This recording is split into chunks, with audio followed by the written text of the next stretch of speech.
On camera, she laughed while she badgered her staff. And so all good things must end. And also the Ellen DeGeneres show. Yes, the 83-year-old entertainer just announced that the upcoming 19th season of her show will be its last. Apparently, she created a workplace more toxic than an Amazon warehouse in Chernobyl. Countless allegations surfaced last summer that the show's work environment was rife with harassment and discrimination. Following those charges, Ellen's ratings dropped faster than Kevin Spacey's pants at a boy band pool party. Ellen DeGeneres once made Be Kind her personal gospel, but now that message is going up in flames. Megyn Kelly and Greg Gutfeld have torched her squeaky clean image like a clearance rack at Bed Bath & Beyond during a blackout sale. Forget the awkward dances and dad jokes. This takedown's messier than a Real Housewives reunion with wine flying. So what's Ellen really been hiding behind that famous grin? Why did Hollywood's loudest voices suddenly go silent? Did they sign a secret NDA?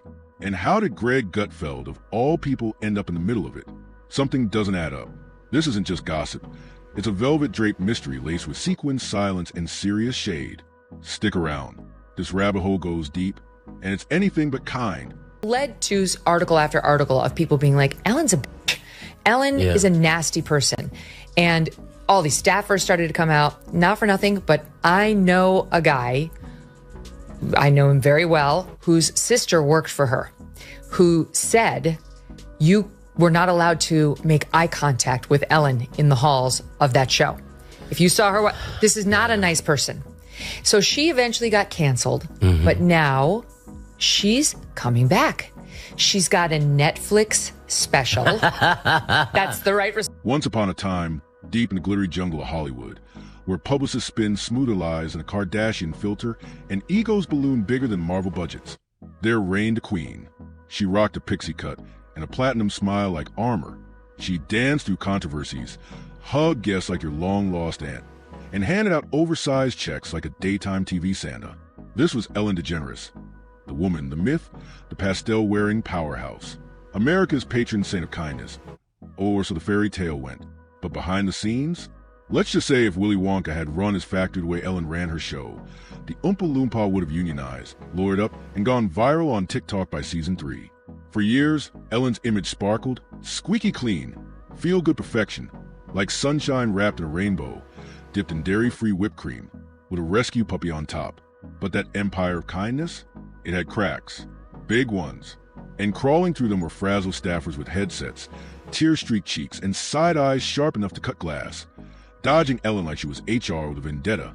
Just when the PR machine thought it had everything under control, the spin slipped, and Hollywood's glitter started to look a whole lot more like grit. Question for you on this. This is perfect for you. Because I'm seeing this week that there is an attempted comeback by somebody who did not cross one of those fateful lines of the misstepping on their sacred cows of gender or race or sexuality. Yeah. But she was said to be a nasty biatch, and that's Ellen DeGeneres. Yeah. So her show got canceled after she had this testy exchange with Dakota Johnson, where something happened where Dakota said, oh, I had this birthday party. And Ellen said, well, why didn't you invite me? You didn't invite me. And she said, like, no, I did invite you, Ellen. That's not what happened. And Ellen had blown her off and then tried to play the victim on the set with her. Anyway, it led to article after article of people being like, Ellen's a bitch. Ellen is a nasty person. Boom, enter Megyn Kelly. If Ellen was a pastel queen of daytime niceness, Megyn came like the biker and broadcast. No filter, no fluff, and absolutely no patience for fake smiles. She didn't knock. She kicked the damn door off its hinges, flipped the faux kindness couch, and pointed straight at the toxic mess everyone else tiptoed around. Megyn didn't come for good vibes. She came with a flamethrower, torching the nice girl narrative like it was soaked in kerosene. While most shrugged off Ellen's chaos as just another bizarre episode in the 2020 Twilight Zone, Megyn said nope. She walked into the wreckage and struck the match herself. Because the real scandal wasn't just that Ellen allegedly made interns cry. The real shocker? No one in media blinked. No gas from the networks. No celeb callouts. Just crickets. And that silence? That's what Megyn flagged as the loudest alarm of all. Ever the scalpel to Hollywood's soft-focus hypocrisy, Megyn cut right to the nerve, leaving Tinseltown twitching like a Botox exec caught trying to use a Groupon at Nobu. She asked a question no one in power dared to touch. If a conservative woman had even half the workplace complaints Ellen racked up, Would she be hosting anything beside a deposition? And Megyn didn't stop there. She spun the media microscope around and lit up the whole glitter-drenched circus. She called out what no red carpet camera dares to catch. That Hollywood's moral compass is less about ethics and more about optics.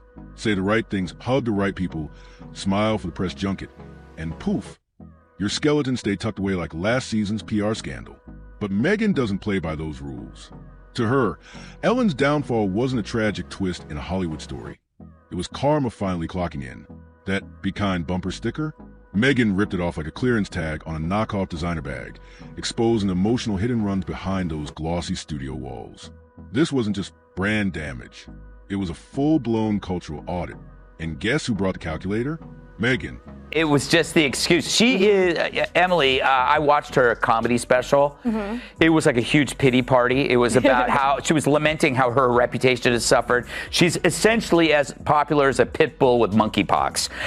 But she's putting this on Trump. Do you think that she's going to be, just everybody's going to love her? Then came Greg Gutfeld. Oh yeah, that guy.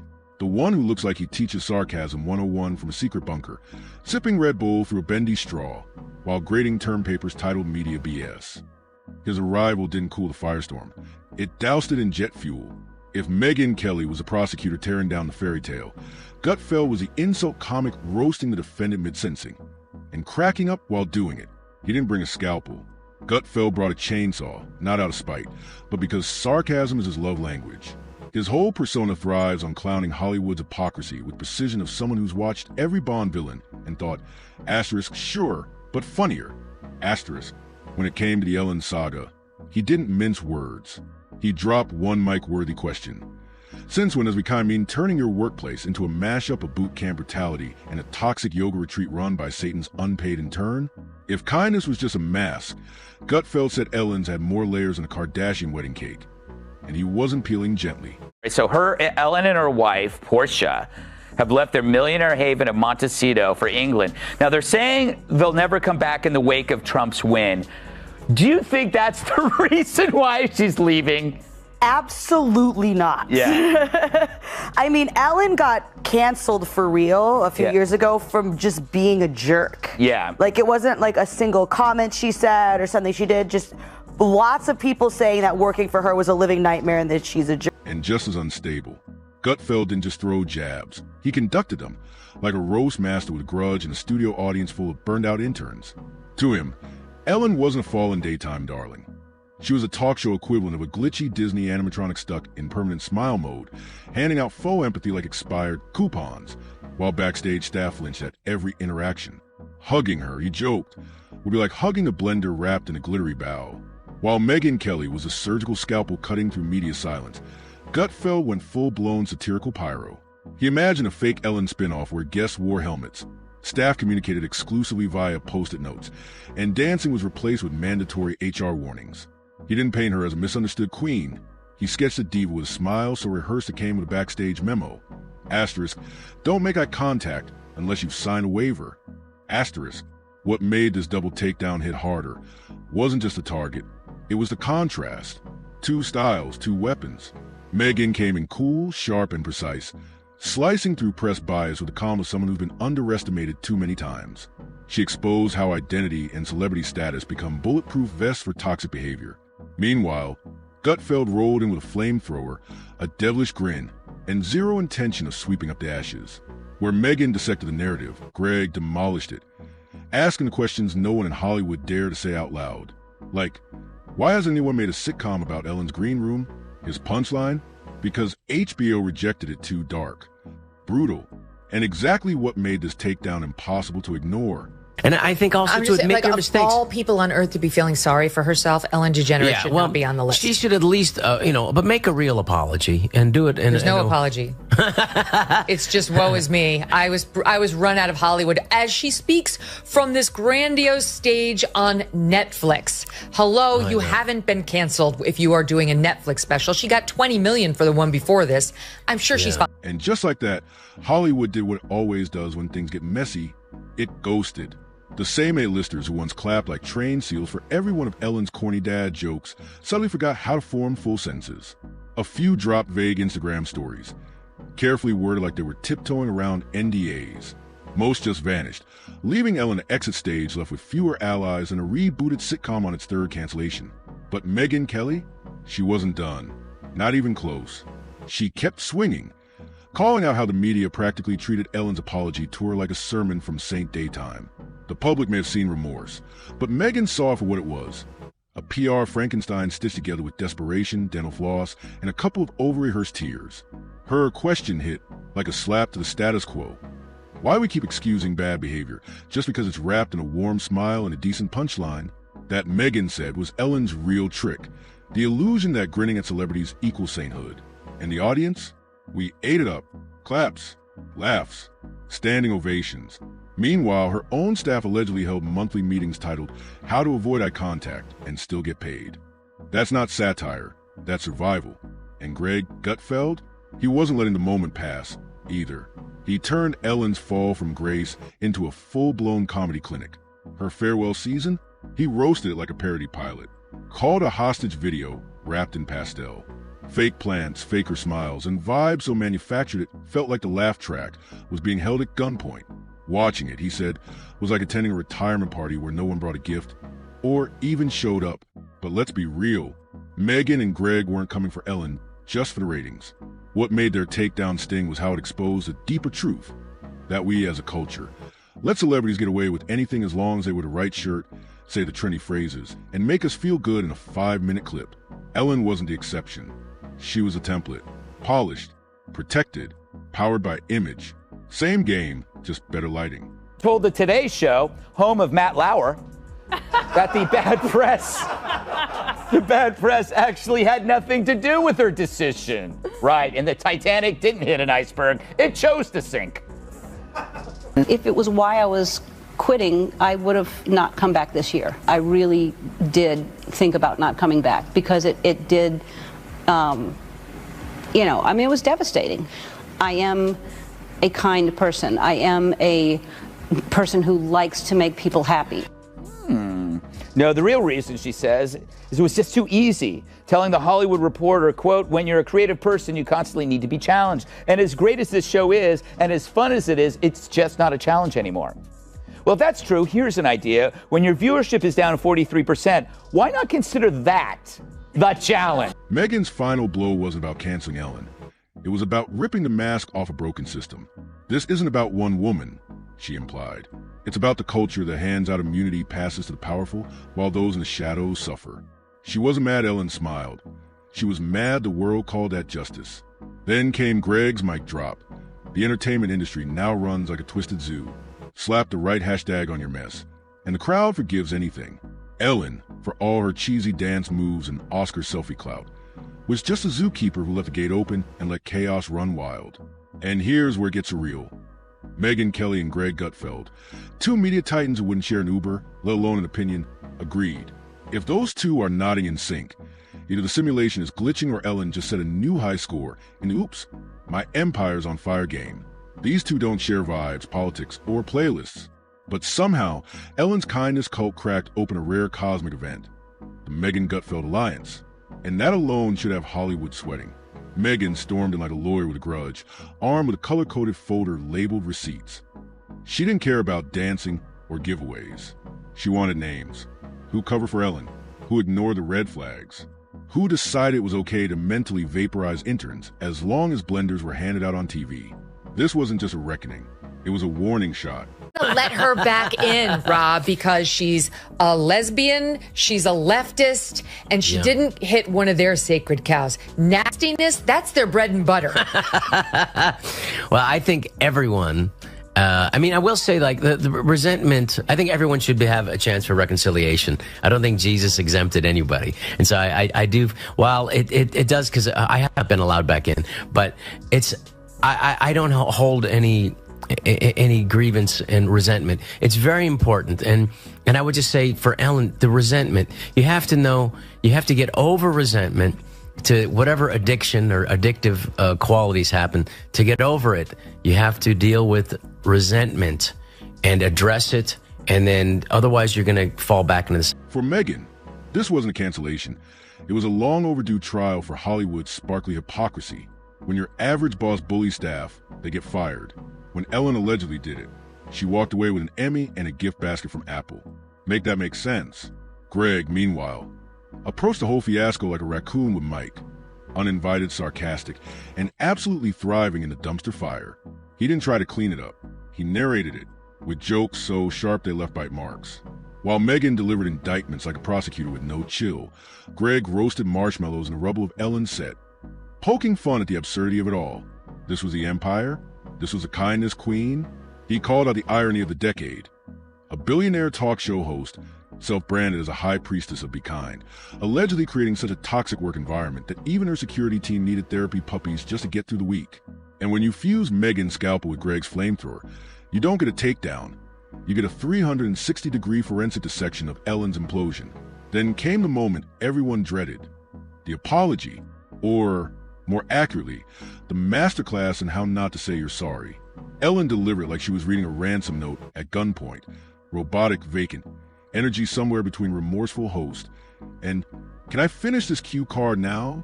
The line that broke the internet. If I made anyone feel... Megyn stopped it right there. She called it what was a hollow PR stunt soaked in denial and wrapped in smugness. That line was basically the verbal version of, if you're offended, that's your problem.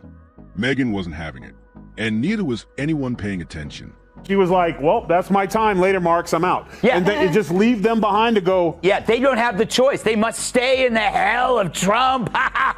We're out of here. By the way, Walter. I think we could let the illegal aliens stay if we get enough of Hollywood to self-deport. Yes. I will take 1,000. You know, exactly. I'll take 1,000 Venezuelan migrants for one share. Exactly. And Greg, he tore that monologue to shreds, called a failed SNL parody. Like Ellen couldn't decide if she was apologizing, performing, or accepting an Oscar. Twitter went savage. Reddit turned it into a full-on drag parade. Even the Facebook Annies, who once worshipped her daytime gospel, were like, wait, what did she do? The vibe shifted. Fast. The same crowd that used to dance along with every goofy move started giving her the side eye, like watching a toddler lie with chocolate smeared all over their face. People didn't just stop believing in Ellen. They started doubting everything. Every smile, every giggle, every generous giveaway suddenly looked less like warmth and more like strategy. Then, curtains. The Ellen DeGeneres show ended in 2022, not with a bang, not with a scandalous meltdown, just a tired sigh of finally. Ratings flatlined. The fanfare disappeared like last year's viral dance. Former guests ghosted faster than a Hollywood agent post-scandal. The only one still sad? The teleprompters, left unread, craving another day of forced joy and pastel punchlines. Ellen, once the untouchable queen of daytime, slipped out in designer sneakers, residual checks still rolling in. But that sparkle? Gone. The halo? Vanished. In its place, silence. Meanwhile, Megyn Kelly was booming. Walking away from network TV was her Netflix-ditching DVDS moment. She went rogue, launched a podcast, and built her own media empire. No filters, no fluff. Millions of subscribers tuned in, not for polished niceness, but for the raw, awkward, hilarious truth bombs she dropped without blinking. People weren't buying Be Kind anymore. They wanted blunt force honesty, and Megyn delivered. Trump is truly responsible for Ellen's exodus. Shouldn't that go down as his greatest achievement in the last 8? I mean, he should get the Nobel Prize. He's literally going to have a who's who of left. I mean, the entire 80s music catalog is gone. You got Springsteen, Cher, Madonna. I just don't know why they keep showing pictures of Aaron Rodgers with blonde hair. As for Greg Gutfeld, the man who turned snark into an art form, he became late night's most unexpected kingpin. No Hollywood approval needed, just jokes about soy milk, elitist freakouts, and common sense wrapped in sarcasm. His show, Gutfeld, skyrocketed into a ratings powerhouse, proving one thing loud and clear. When viewers are done with fake smiles, they're ready to feast on the truth, served flaming hot with a side of satire. What we're witnessing isn't just a takedown. It's a seismic shift, a full-on migration away from polished, camera-ready, good vibes only, personas toward voices that embrace the mess, the raw, and the uncomfortable. Ellen represented a dying breed of fame, the kind built on illusion, where branding wore a halo and every scandal was airbrushed into oblivion. But illusions, no matter how glittery, fade fast. In this post-Ellen era, nobody's clapping for fake hugs or stage-managed kindness anymore. Viewers want the truth, Even if it's ugly, they want the messiness, the receipts, and ego served medium rare. Megyn Kelly wrapped it all up like a gift. No glitter, no bow, just the facts. Her final mic drop? That Ellen's greatest skill wasn't comedy, dancing, or daytime dominance. It was convincing the world that kindness could be trademarked and hoping no one would ever flip the label to check the expiration date. And when Ellen finally ghosted her own empire, it wasn't dramatic. There was no meltdown, no confetti, no tearful standing ovation. Just a slow hiss of balloon losing air, one awkward shuffle, one forced smile, and then a soft fade to black. After 19 seasons of celebrity flattery and forced giggles, Ellen simply vanished. Megyn, on the other hand, moved on like a sniper with a podcast, lining up her next cultural target. Gutfeld, back on air, roasting anyone bold enough to call themselves an influencer with a straight face. And Ellen, probably lounging in Malibu, sipping something green, wondering which former staffer she's still legally allowed to text. So, what did we learn from all this? Simple. Kindness slogans mean nothing if your actions behind the curtain scream control freak. Dancing on daytime TV doesn't earn you immunity from accountability. Not anymore. And most of all, if Megyn Kelly's pulling out the media microscope and Greg Gutfeld's lighting a Molotov cocktail made of pure sarcasm, you better cancel your afternoon taping. Call your lawyer and triple check that HR file. Because in Hollywood, the only thing more terrifying than scandal is when the audience finally stops clapping and starts listening. So, if you like this takedown, hit that like button, smash subscribe, and get ready, because the next expose might just be about your favorite icon. See you in the next one.